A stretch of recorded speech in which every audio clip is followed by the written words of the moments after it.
Yeah, we meet again, man. Yeah. I mean, we go way back to like BET Awards '04 or something, like way back in the day. Say, yeah. And it's been always a pleasure to just see.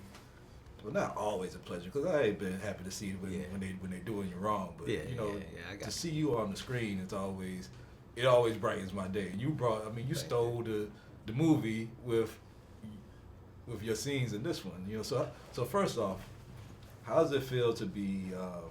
How does it feel to play in this movie with these characters and be back on screen again, as opposed to stand up in the stage with fans?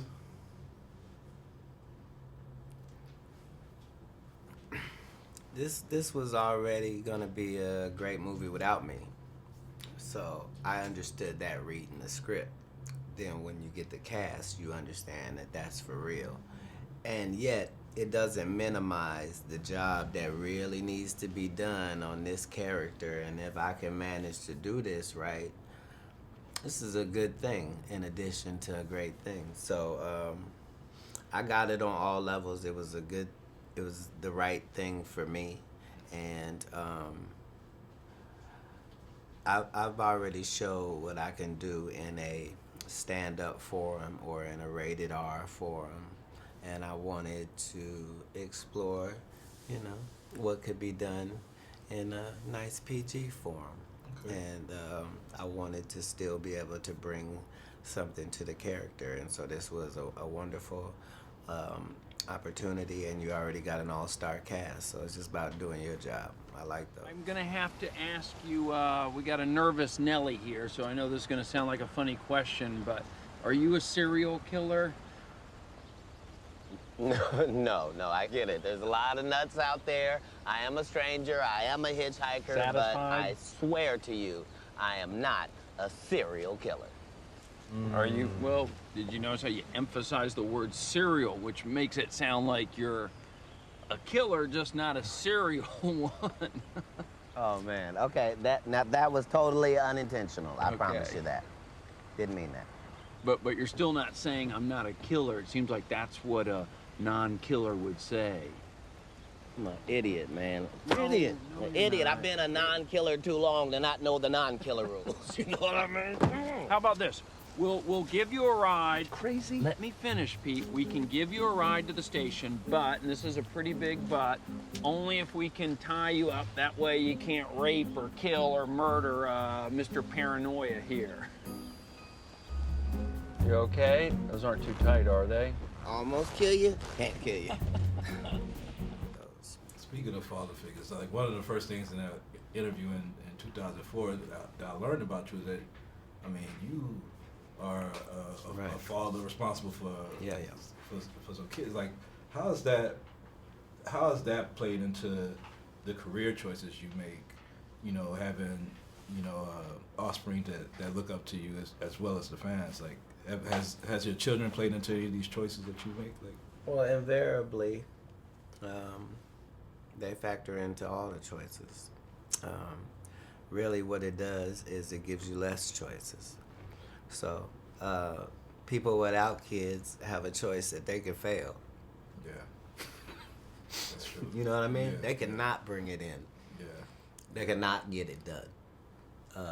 But those of us who are not in that role, you don't even have that as an option. Maybe this time when you're down, maybe you're going to stay down. No, you're not allowed to stay down. Yeah. You have to be back up.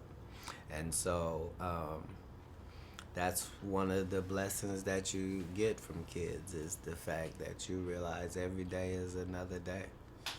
Yeah. So the last couple of interviews we talked about the Illuminati, which was a crazy conversation. We talked about Kevin Hart wearing a dress, which was crazy conversation. But we always talk about these social issues. So now what's been going on in the industry is, a lot of redemption on these sexual harassment claims that's going on, and Colin Kaepernick and the NFL protests. And I want to get your opinion on those situations. Like, you always have some wisdom to add to it. What do you think about how the NFL has responded to those protests, and what do you think about what's going on in the industry today? Well, these are the same situation. And if you boil down both of these situations, it boils down to people are tired of being lied to. They want to talk about the truth. If it's unpleasant, they want to talk about the truth. If it's pleasant, they want to talk about the truth. But enough people in today's society are tired of being lied to. They're tired of this stories about, okay, well, you don't need that information, or this ain't how it. It's through with that. So now, this is how we get greater as a country, is by addressing these things. And every time we get to another portion of the population, we get a chance to see what they're going through. So now, white women have not been able to air their grievances for a good long time. The female actress in Hollywood has not heard her voice about anything. And so this is the opportunity. And once you get those heroes that come out and say something's wrong, then the floodgates are opened. And at the end of the day, you just want the people that are affected by this to be able to get better with it so that they can move on. And you want whoever are the people that keep making this the culture, you want those people out. And that makes the culture better for all of us. Okay, man. It makes the culture better for all of us to have you speaking your mind. I love to hear you speak the truth. That's something that you always do, bro. That's what I do. Thank Appreciate you. All right.